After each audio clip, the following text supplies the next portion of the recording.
Well, welcome back to Toys Equals Midlife Crisis Square. Here we're going to review the Duke and Ram cycle from the Target Elusive Tiger Force. Now, lately it's kind of hard to say, ooh, Target Elusive, because they is coming with the goods, yo! I walked in not expecting to find much of anything, and this was sitting there on the shelf, and I thought, you know what, I didn't originally want this, and I was easily going to pass it up, but it's right there in your face, so you kind of have to grab it. You take it by the horns and you take it. So, here it is, and we're going to review it. We're going to take it into parts and take the looks at it and all that neat stuff. Now, one of the things I found absolutely hilarious, if not, kind of ironic, is that the new peg warmer is Outback. There were like 20 Outbacks. Like, they might as well just sit them right next to the Snake Eyes Origins failure movie. But I just thought that was hilarious that all of that jazzmarazz that Target put customers through on the pre-orders just to have them now sit there peg warming. And I bet you anything, it's their own fault. They should have just honored those pre-orders and not just made anybody have to go through with that. Because whatever that gambit was, it didn't work. All right, so there's one thing interesting I want to point out. I'll point out a couple of things. So this is number 40 in the line for those who are trying to keep count. Duke's stats, definitely not the Ram Cycle's stats, even though it's hilarious that it says Duke and Ram, but that's, the Ram Cycle doesn't have stats. Oh, look, digital renders is what's in the box, so you better believe it. Or, and they're also not to actual size, even though it shows Duke at 6'3". That'll be interesting. And some very cartoony artwork, which is similar to something else I saw. One of the things of note, for me anyway, is, I think it's upside down. Try that again. Dare you. All right, here we go. And yeah, so this one is a 3565B figure, which I found to be interesting. It's a B line and not the A line. That must mean more or less that we're at the tail end of production here. So, we're going to break out the knife and cut her up. All right. It's cutting time. Give it a bit of a slice. Oh. Okay. First thing that pops out of the box here is one of those meat lockers. Meat locker number 40. Duke and Ram, but what do I punch in? I just don't know. I'll tell you what you punch in. You punch in with a knife. Boom, I done broke in, yo. Now, we're just going to throw that to the side because neither one of us has pulled out the figure. All right. There it is. At least it has Tiger Force in the background. It's actually kind of interesting because there's something I was going to show at some point, and now I may change my mind. But I don't know what it is. And you're right. The audience doesn't know what it is. You know what? This is going to get difficult on me. I don't even know bother why they taped them if they've. You know what? I might edit this all out. We'll see. Oh, now don't cut yourself. But I want to. I want to see myself bleed. Near it. Oi. Ugh. You need strength of the bear. Or a sharper knife. Yeah, a sharper knife always helps. Oh, yeah.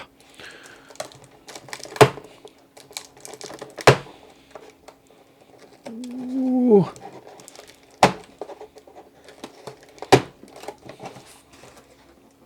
Okay, let's see if I did it.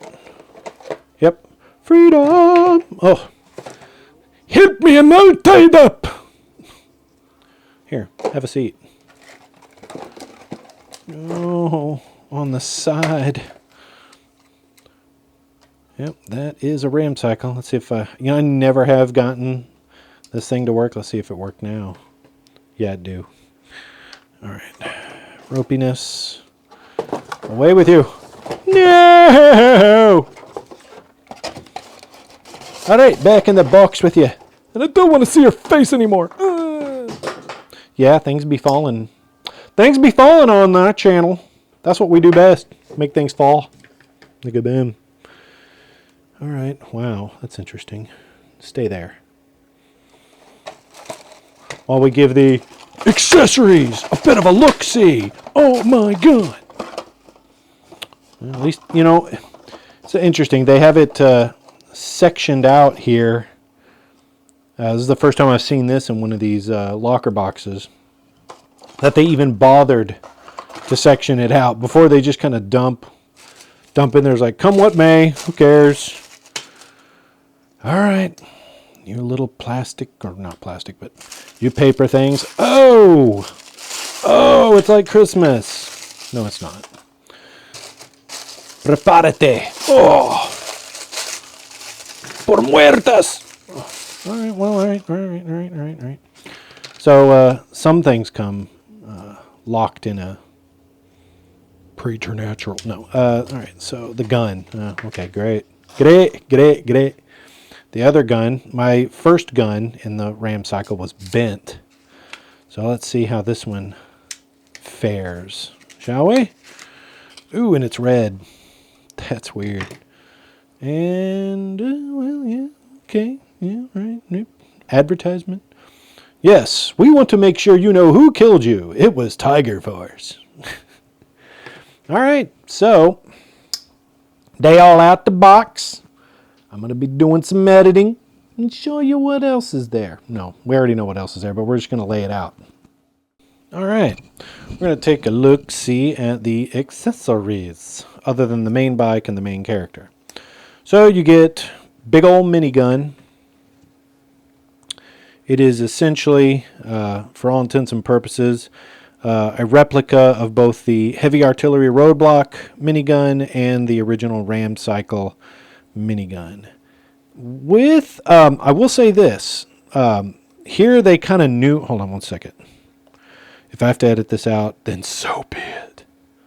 So I have a little Lume cube here. So I want to show that with this version at least, they put blast effect holes.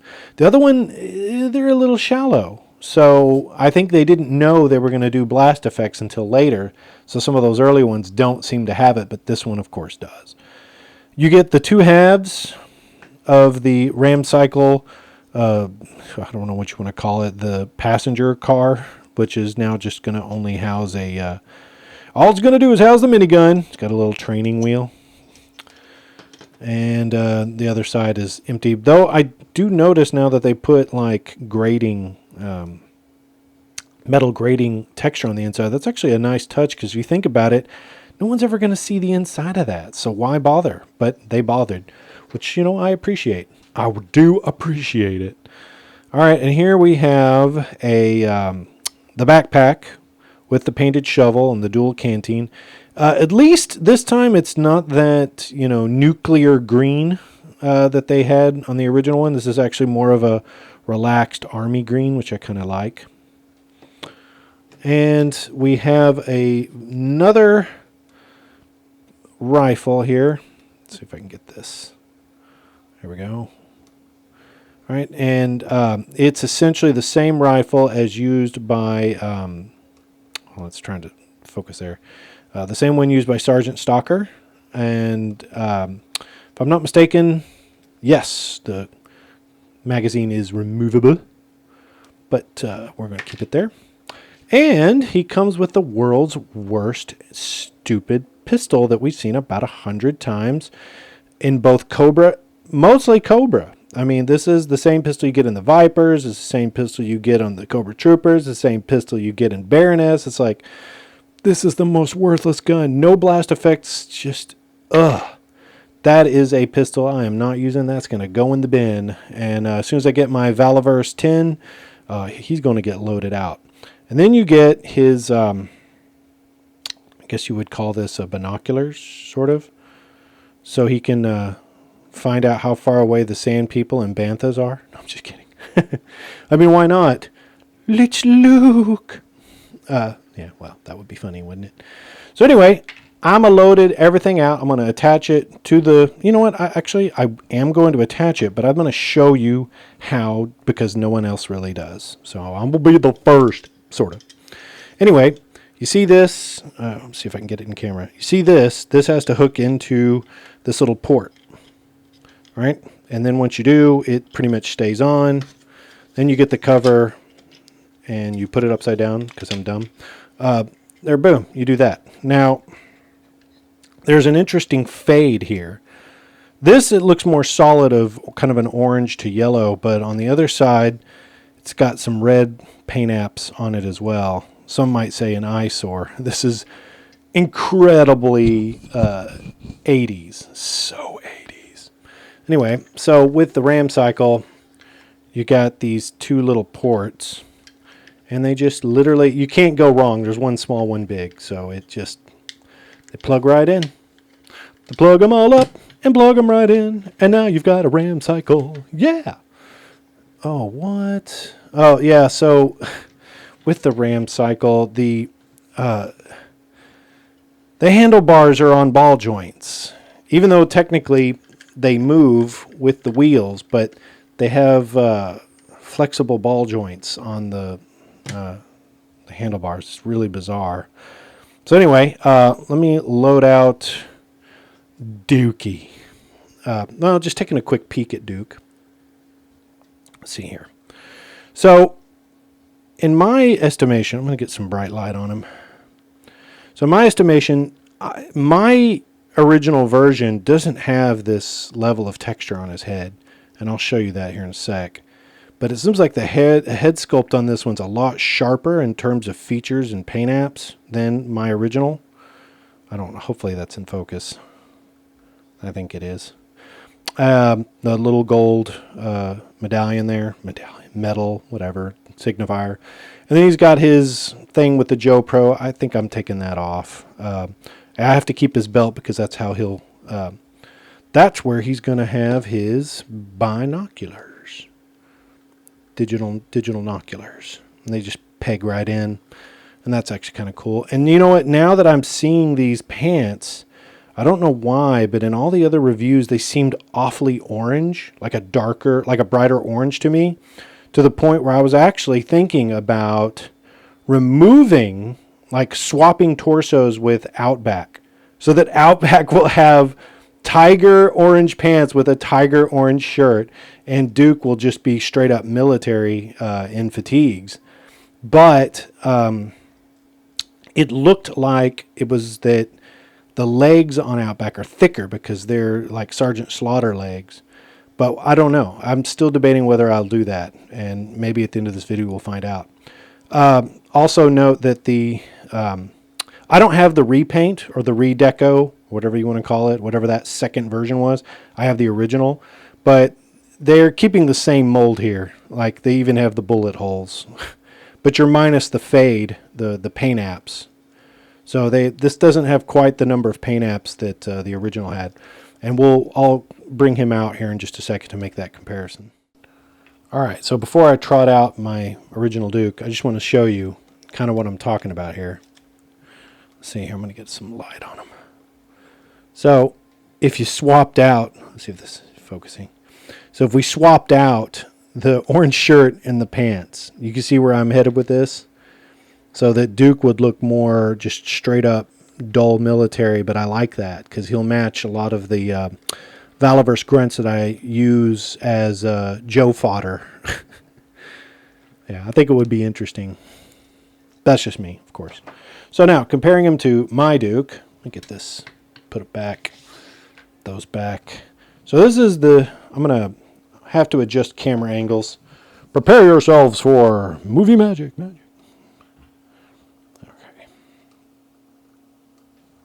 All right. So yeah, this is my Duke. As you can see, he's kind of loaded out very, very differently. I'm going to take his helmet off. It's a Valaverse Delta Series helmet. It happens to fit just fine. He also is wearing the Valaverse's Delta pack there, or gear. But I want to look at the head.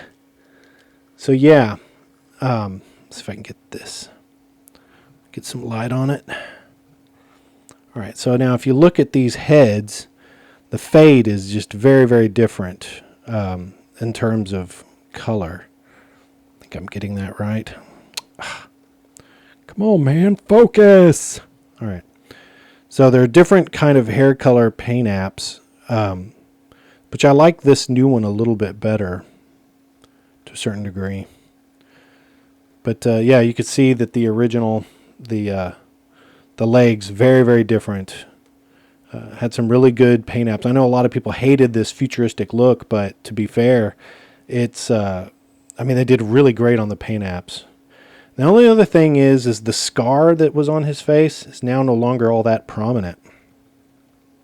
See his scar here on his head. And this one, I don't see the scar. I guess this is pre-injury Duke. That's what he is. He's pre-injury Duke. Yeah, see, I want to show you that I got a much better gun in his holster than that cheap little unblast affected firearm. This one's a lot more befitting the Duke. In fact, when I get that tin, man, there's all sorts of firearms I'm going to give him. All right, so how about some comparisons to the Ram cycle? All right, and so this is the Ram cycle, the MG 1037. Notice that that sticker has now been replaced with, the old school 1950 style Tiger effect. Let's see if we can. I'm going to tilt this down a little. Hopefully get some reasonably good angles here. So the paint apps here, they've painted some of the internal portions of the engine. The engine itself is actually black with all of its tubing and exhaust pipes. You've got a nice sporty yellow brake pad with the internal mags. They even did definitely paint apt the springs, which is really cool. Because on this one, you might also notice they added the paint app on this vent. There's a vent here. Let's see if I can get it there. There's a vent right underneath the near the wheels there. I know I'm using two hands to do this. It's hard, but it's like right in there. That paint app does not exist on this version. Oops, there we go. On the original version, they didn't paint it. It's just they left it blank, I guess. So, it looks like they definitely did a little bit different on the paint apps. And let's see on the other side. Yeah, I mean, you're missing things like, there's no GIJOE printed here. Oh, there it is. Never mind. The model there, the MG 1027. So I said 37. It's 1027. So here it's printed on the front here in nice shiny ink.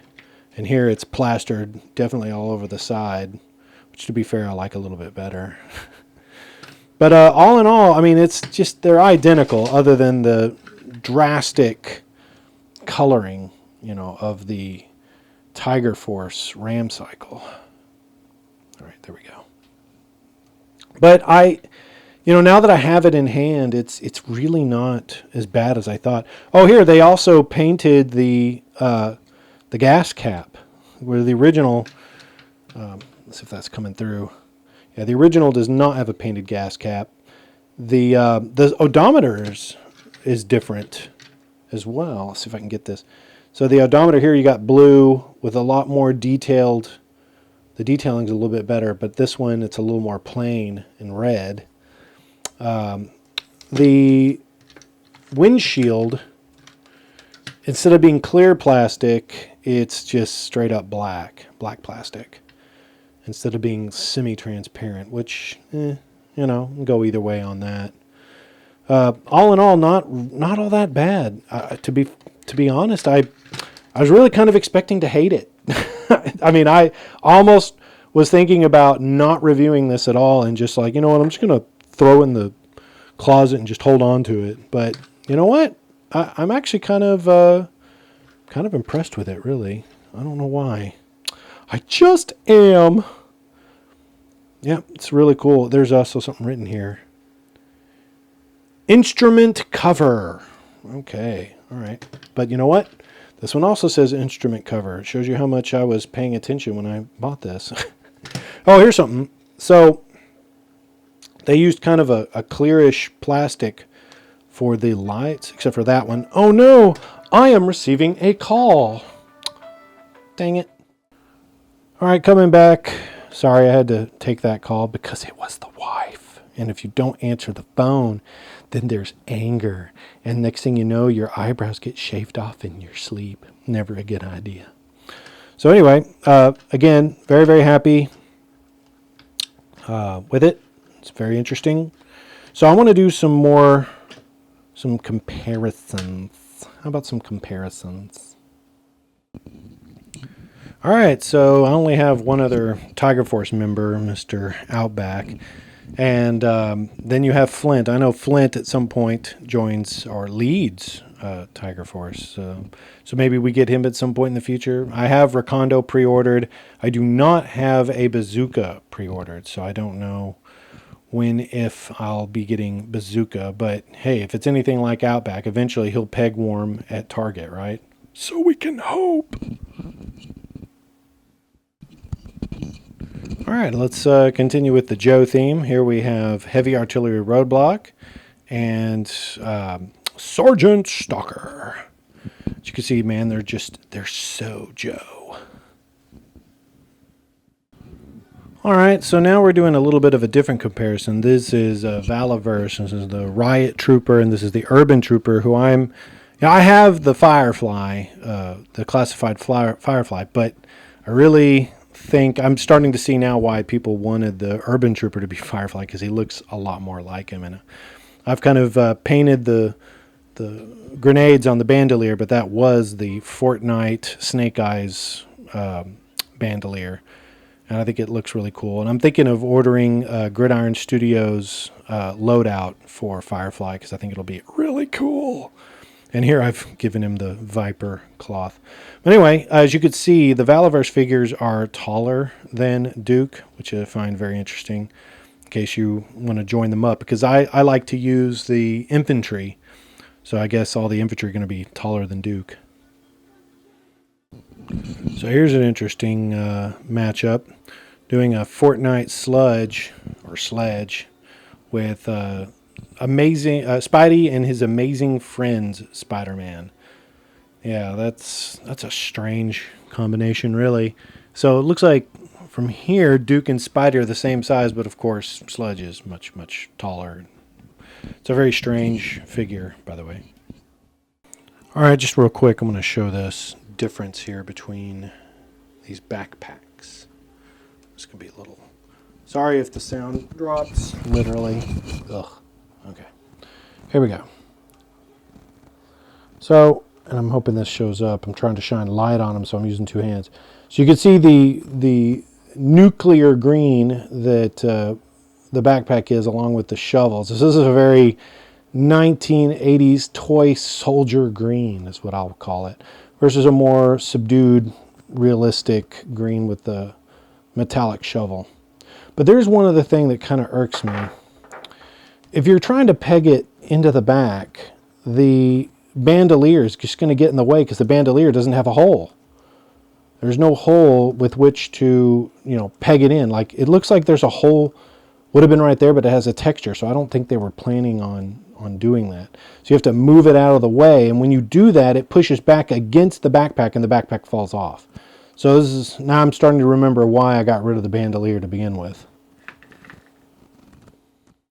Well, that'll just about wrap up this particular episode of Toys Equals Midlife Crisis Squared. Again, once you have it in hand, it's a good figure. I'm actually kind of pleased that all the joints work properly. You know, there's no popping arms off, and the paint apps are relatively on point. And yes, it is pinned both in the elbows and the knees, but that's just because it's an old Buck figure, and they're just reusing it to make more money. So you know what? That I'm not going to argue with. That's pretty much been a staple of GI Joe since like the very beginning is reuse. So anyway, on to the photos.